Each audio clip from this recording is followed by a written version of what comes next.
teaching in a video conference environment seems just sort of like an extension of standing up and teaching a class. But I've done it. It isn't. It's different.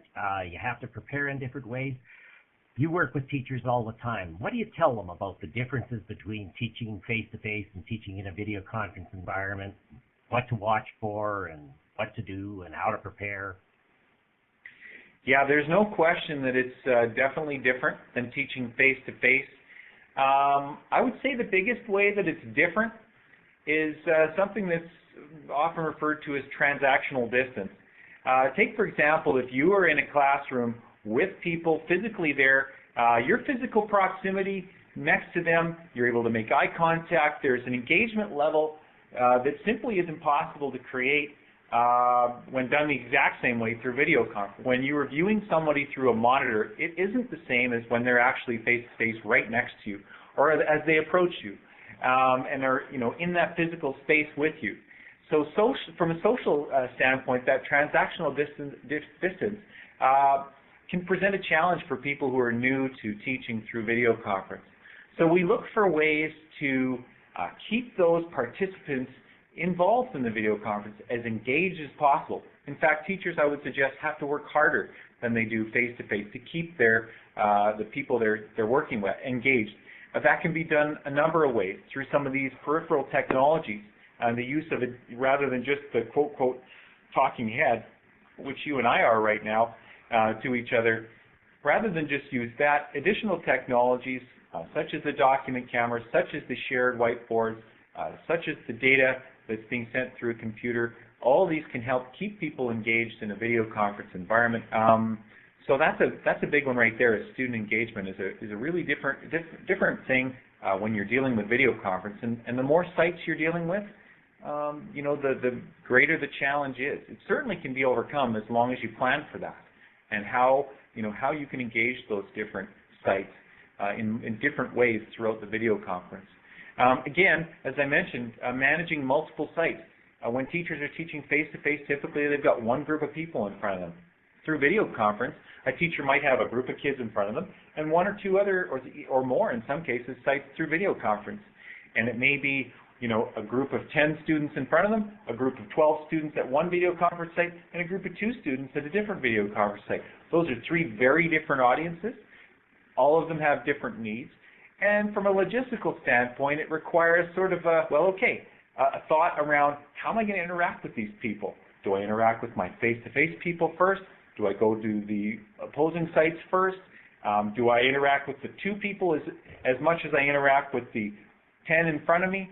And I guess there's not necessarily one right way of doing it, but the advice I would give is set those ground rules right up front. So if you've got 3 sites, say, okay, we have people taking part from here, here, and here. Here's how we're going to do it. And we've got 10 people here, we've got 12 people there, and 2 through that video conference site. What we'll do is we'll alternate. We're going to give 2 questions for the larger sites to every 1 question or comment from the site with just 2 people, and we'll rotate around through it. Or you might say, we're going to hold the questions right till the end and then go from site to site. Or if you have a question, raise your hand and we'll see you, or provide a signal that we'll be able to respond midstream. I guess there's no one right way to do it necessarily, but setting those expectations right up front really will alleviate a lot of the things, such as people talking over each other, for example. In fact, you weren't prepared for this, but I know you have a good sense of humor, so we'll do something right now. There is a bit of a delay, a time delay, and this relates to having multiple sites and communicating back and forth and not talking over each other. Not unlike when you're talking on a cell phone and there's a bit of a fraction of a second delay, there is a bit of a delay with video conference. And so planning for that and having those communication protocols, if you will, or agreements on how you're going to communicate are very effective. Let's illustrate this. What I'd like you to do is sort of count in your mind a silent 1, 2, 3, and when you've counted to 3 in your own head, just clap your hands, and the moment I see you clap your hands, I'm going to clap my hands. And what that will illustrate for the people viewing this is how long my video signal takes to get back to you and then back to me. Okay? Anytime you're ready.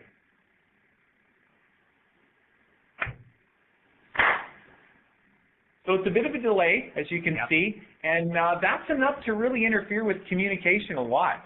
If everybody's trying to talk at once, I mean, if we're in a face-to-face room, we could just jump in. You know, innately we know how to do that. Socially, we have those cues to be able to slide those words in edgewise in some cases. But when you've got a bit of a time delay, it can really monkey with that communication. So another reason for setting those communication protocols in advance. One of those communication protocols, especially when you've got multiple sites and you've got highly sensitive microphones, is to mute your microphone when you're not talking. It's a good example. I guess that's one piece of video conference etiquette we can talk a bit more about later.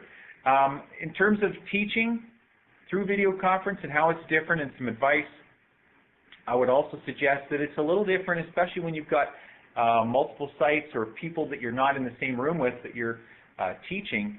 Managing materials, learning materials, and learning resources becomes a different issue. Whereas I could photocopy something, a few minutes before, or we all have the same textbooks or whatnot, that distribution of those learning materials can sometimes be a challenge for people through video conference. And we're seeing school jurisdictions handle that in a variety of different ways. In some cases, those materials are being delivered electronically through email to other computers that students are using. In other cases, we're seeing schools that have an actual combination fax, printer, scanner right in their classrooms. It might not be the environmentally perfect choice given the paper that it goes through, but for students to, send, an assignment they've done, to scan that and have it sent electronically to their teacher at a different location, or for a teacher to distribute different things. Sometimes, these types of devices are useful. Again, email is being used. Devices such as shared whiteboards are being used to distribute learning materials and so on. So that can be an issue that needs to be planned for in whichever way you decide to manage that.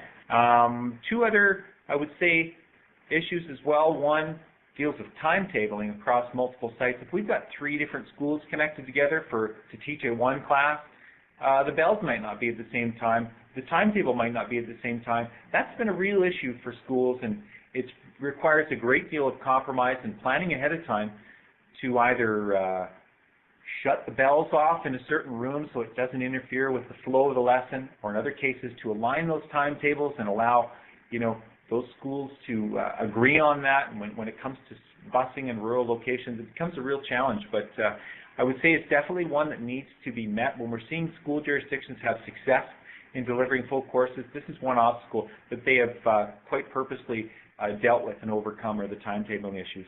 I would say the final issue can be, management, classroom management, behavior management, students in multiple sites. In some cases, we have one teacher, and there'll be a paraprofessional, such as a teacher assistant at each of the remote sites. In other cases, we have teachers at each of the sites. But some type of system needs to be worked out in advance and agreed upon within a school and school jurisdiction on how to manage the students at different sites, who is responsible. In some cases, we're seeing school jurisdictions connect to a course delivered by another school jurisdiction. So in terms of the rights and roles and responsibilities in that regard, it can become a bit of an issue and should be dealt with in advance.